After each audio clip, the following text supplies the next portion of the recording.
What's up, everybody, and welcome to ITG Daily, the show that brings you the hottest in gaming news. I'm Drew Bosley, and that's the one, the only. It is Scott Savage. Scott, happy Friday, buddy. Oh, it's Friday, and I'm looking forward to a nice weekend of games. I'm hoping I can pull you in for some Monster Hunter. Yeah, so I haven't downloaded it yet. I got to get into it. And this is where I was going to... Remember I said, hey, what are you playing? And I said I had a question for you. Like, nah, never mind. I don't care right now. Now I care. Scott, have you jumped into it yet? This is what I wanted to ask. No, I haven't. I'm looking at... It's either that or Persona 3. I decided Persona 3 is the one where I'm going to start. Gotcha.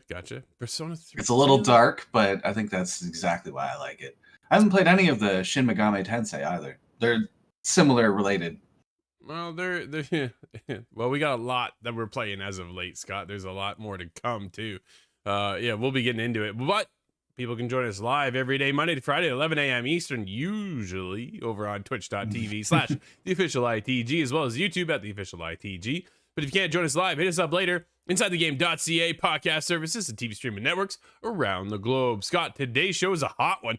Dude, we got a lot to talk about today. Is Halo in trouble as 343 cuts a third of the team? PSVR 2 is just around the corner as Sony adds 13 more titles to the upcoming 30 titles at launch, and EA reveals details on their next step into the PGA Tour. Plus more if we get there, Scott. I don't know. These are hot topics, so we got a lot to discuss. I want to get into it. Let's get going. This came this morning, actually, via Reset Era. Ready for this? 343 seems to have lost a third of its workforce, internal and contractors. 2023 plans seemed unchanged by the major reshape.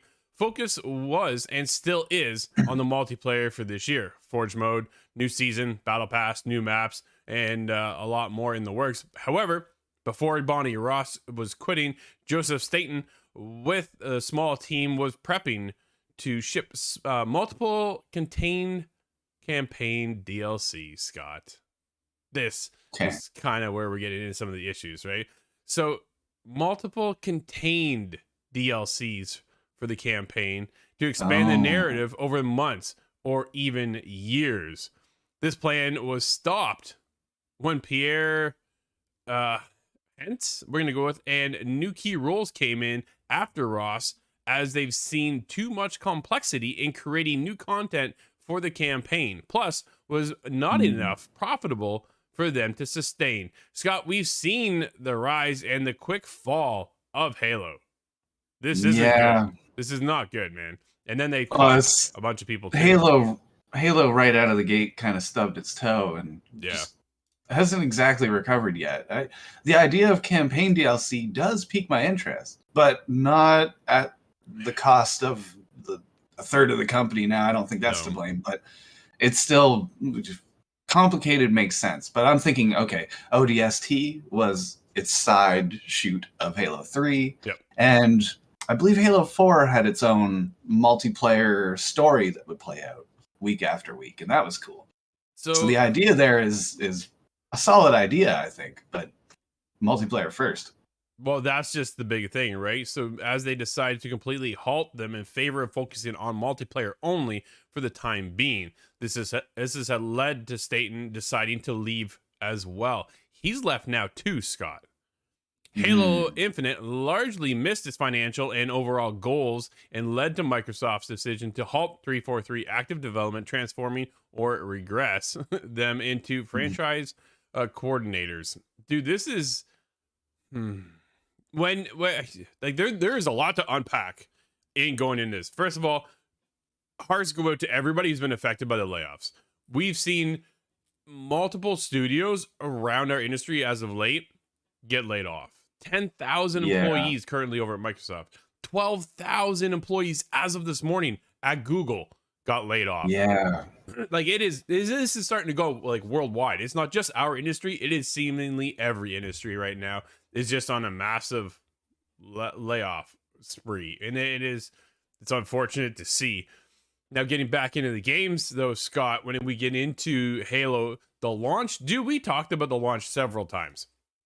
What does that look like? What happened here? Because we got chunk.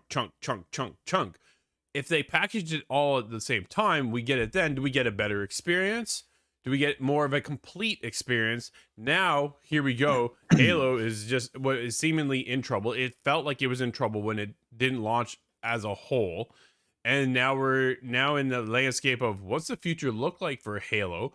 We've lost Bonnie Ross. We've lost Joseph. Like, we've lost some of the key important players that are building this franchise. The other thing for me is it time for Microsoft to step away from Halo and create a new IP?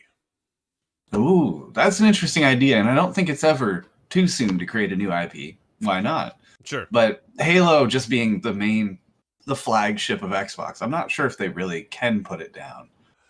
My issue with this Halo specifically, I think it got off on the wrong foot, doing that piecemeal, giving us because what it meant was free to play multiplayer, and I think what that did was skew development to be monetized, and that kind of holds up here. If this campaign DLC is being shuttered because it's not deemed monetizable, then that again becomes the issue. And it is all about money, however. You got to square all of this with they are a company.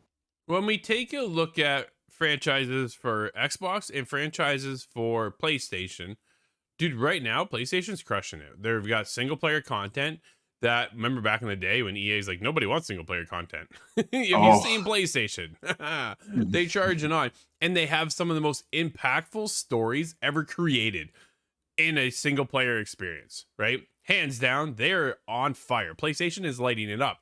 When you get into Master Chief, on the other hand, I don't feel he has the weight anymore and that presence that we're getting from Joel and Ellie in The Last of Us, Kratos and Atreus with God of War, even Aloy in Horizon Forbidden West, right? Like, some of these characters, they're just building upon. And the story arc we get is fantastic. The story overall, though, Scott, for Halo Infinite, for me, I enjoyed. However, dude, I just don't know if Master Chief has the heart and soul to pull people in like he once did. No. This Halo, it kind of did the sequelitis, where it just kind of tried to do what it's done before, but bigger. It's a bigger Halo. It's a larger map. Open and world. It just didn't really do it. Which is unfortunate. Dude, it's very, very unfortunate, right? And now it's all hands on deck to see if they can save the multiplayer aspect of it. Everybody talks about it, Chief. Right? The Chief, I think everybody's forgotten who the Chief is, because he was at first just kind of like a put your own person, put your own face in his boots and play as the Chief. And then it became, he has a strong story, a strong personality. And then with the TV show, I don't believe any of that is canon anymore. I don't think this show helped Halo's case. No. Right? I think the show, dude, we're now watching The Last of Us on HBO.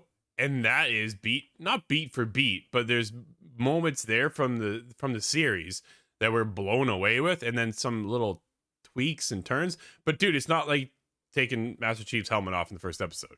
Like, I was just like, and that set the tone, I think, for Halo moving forward on the show. And then the game doesn't go well here. You know what happens with The Last of Us, dude? Everybody watch Last of Us Part 1 and go, I might want to go back and play the game now. You watch the Halo show, nobody did that.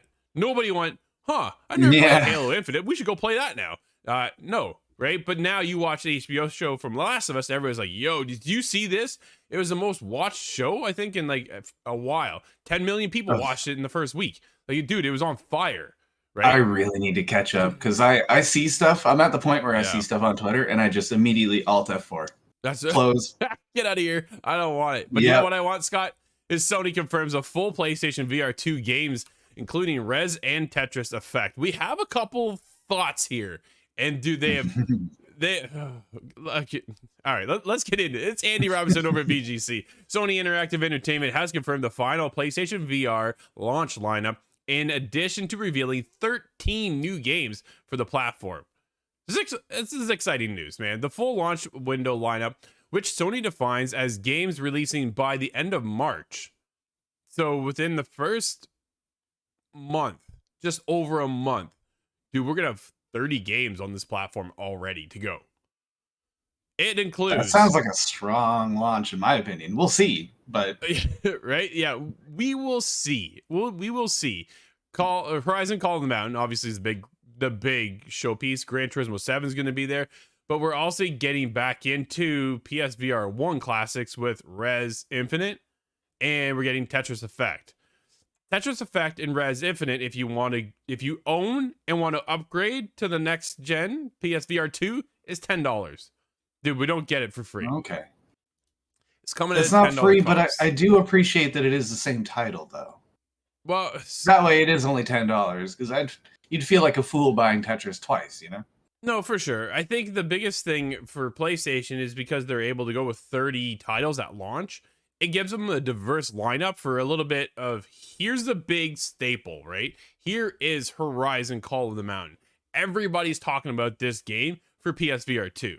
And then we get into, oh, you remember playing Res? You remember playing Tetris Effect? Well, you can now play that over here. And there's a lot of cross over situations like that, and with the Quest 2. So a lot of these games are already out.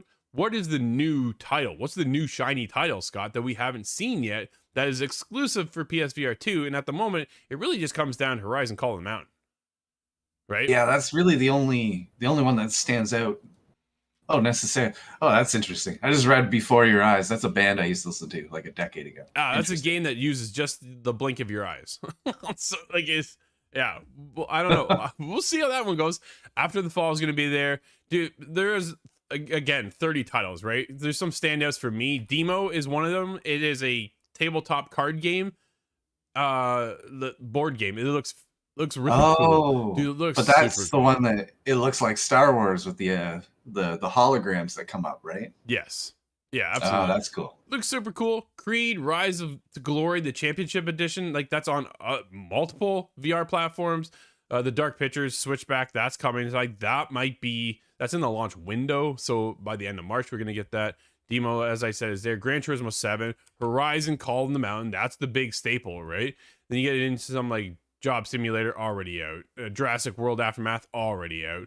The Last Clock Winder, it looks really cool. That one, Kayak VR. I know I can't try that. Scott's one. like, I'm out. I'll get I'll get sick and I don't want anything to do with it. Yeah. No. Which I decided water. No, I'm not messing with water. Nope, absolutely. Moss 1 and 2, again, already out, right? Moss was on the PSVR 1 and 2, or PSVR 1, but Book 1, Book 2 are already there. If you haven't played them, highly recommend. This is the remastered version of them, which is funny to think of, but either way, it's a remastered version coming to PSVR 2, which is, I can't wait. Like, I didn't pick up Moss Book 2 because I knew it was coming over to PSVR 2, and I was just waiting. I was just holding off. So that was one of the ones that I've heard you talk about, though. Moss was a standout for you. Yeah, numerous times, right? NFL Pro Era, that one's going to be like, Corey needs to try this one out. This is a Corey game, dude. Oh, VR football that's really cool to me. Let's make VR hockey, and I'm in. So here's the thing. I've yet to play a VR game where you throw something and it actually works. Right? And so we'll see what happens there. No Man's Sky, again, coming over to PSVR 2. We knew that was coming. I see Pavlov. Pavlov is out on the Oculus Meta. Yes, it is. Now I'm wondering, do they communicate, though? And I suspect not. Probably not, right? Yeah, so that one's there. Pistol Whip, Puzzling Places. Dude, this one actually kind of has my eye. I like puzzles. I like puzzle games, and this one looks like a bit of an interesting twist on it. It's a 3D environment, and you put in the puzzle together. I'm like, yeah, I think it'd be a chilled out experience get through, right? That looks cool. It does look cool. And then you get Resident Evil Village. We knew was coming. Res again is going to be there. Song in the Smoke, dude, already out on other stuff, right? Star Wars Tales of the Galaxy's Edge, that's out on other stuff. Synth Riders out on other things. So there's a bunch of games. Thumper, dude, there's a launch title for PSVR 1. So like, Oh, yeah, right. This is the thing. 30 titles is a great launch.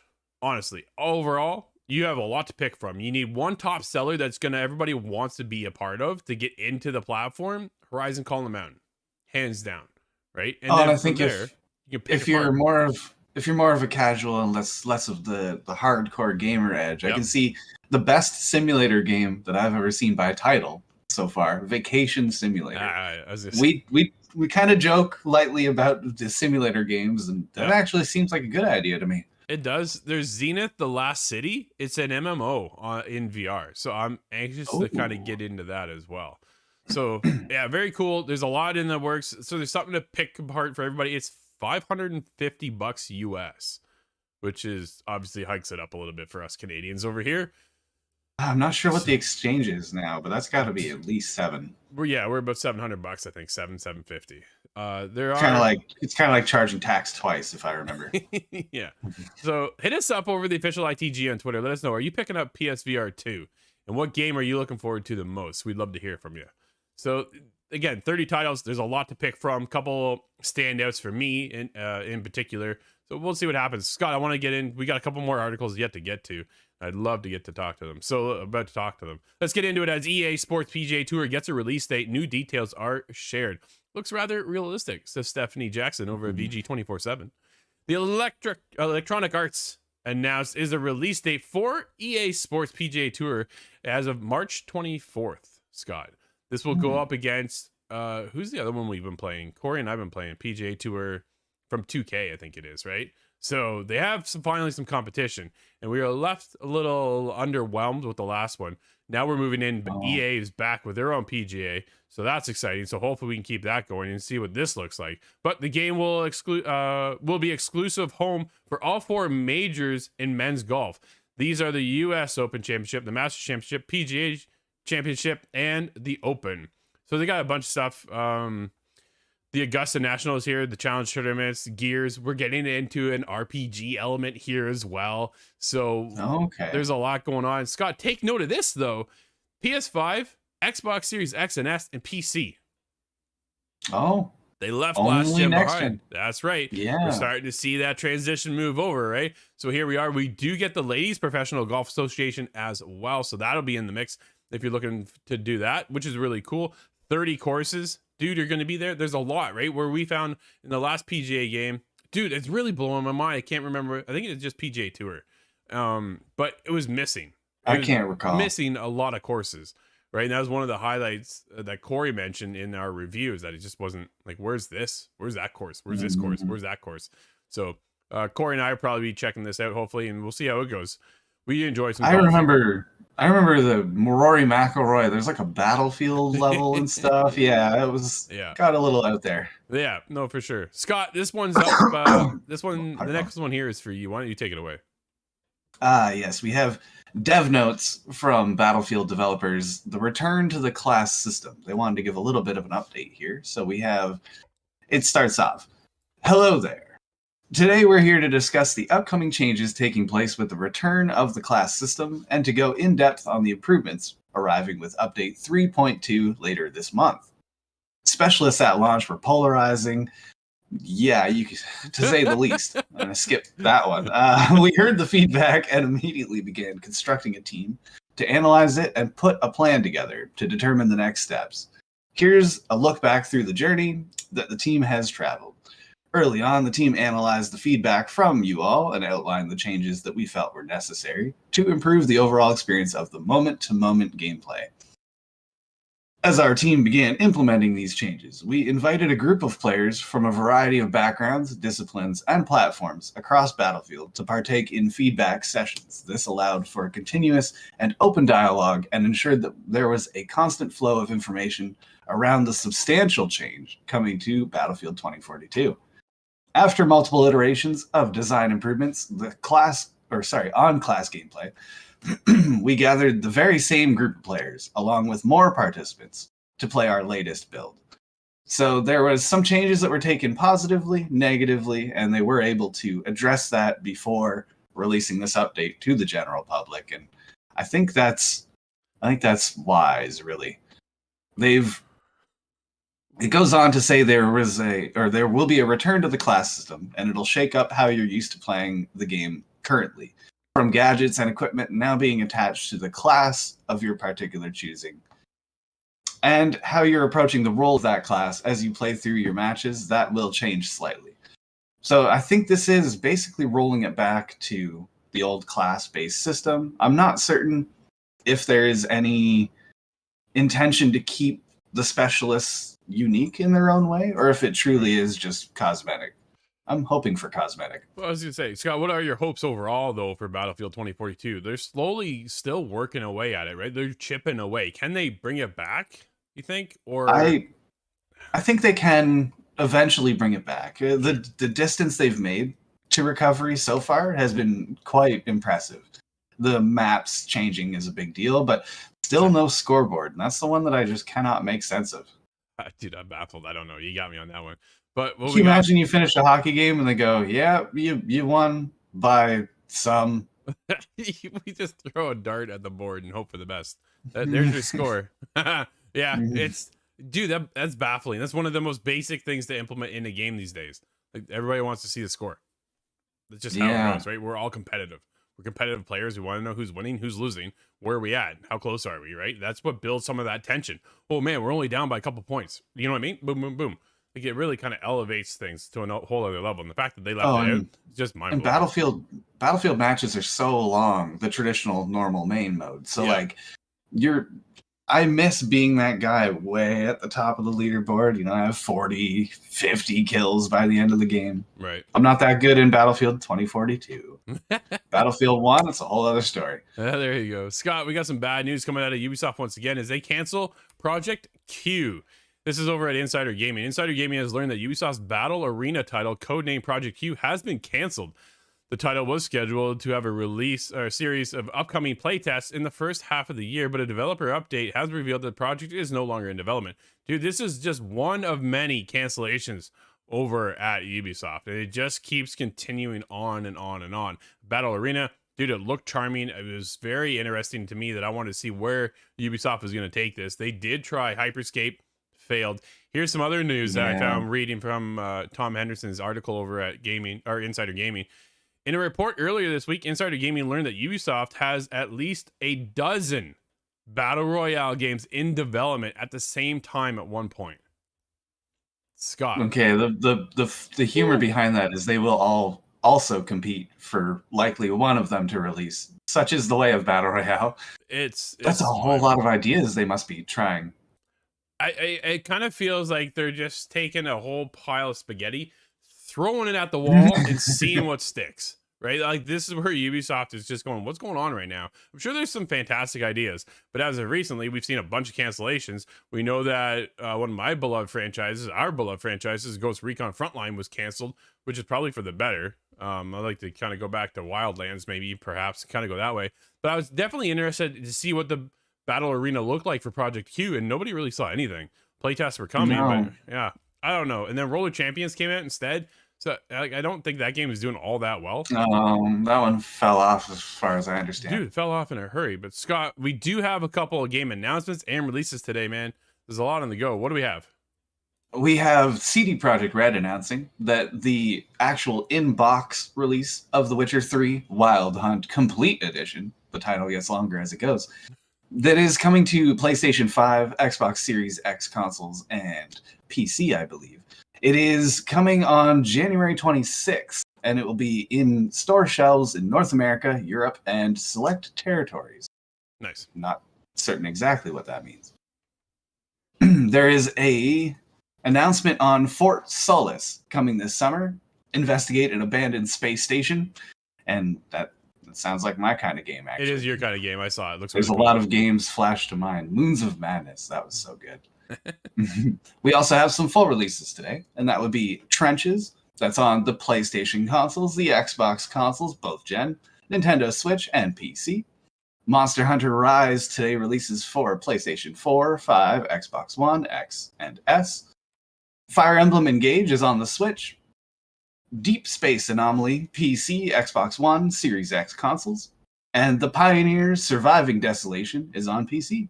That's right. Corey just reviewed that one. Make sure you head to our YouTube channel and check that out. He has some pretty cool things to say. He actually liked it, so that was good to see. Dude, I'm pretty pumped. I wouldn't mind checking that one out myself. You were on that too. You tested it. What did you think? Oh, it's cool. I like it. It's a nice, interesting blend of colony and build. Nice. But Scott, just like that, man, it's another episode. Everybody, thank you so much for hanging out with us. This has been ITG Daily, the show that brings you the hottest in gaming news. You can always join us live Monday to Friday at 11 a.m. Eastern over on twitch.tv/theofficialITG, as well as YouTube at the official ITG. But if you can't join us live, hit us up later inside the game.ca podcast services and TV streaming networks around the globe. Until Monday, everybody, I'm Drew, that's Scott. We'll see you inside the game.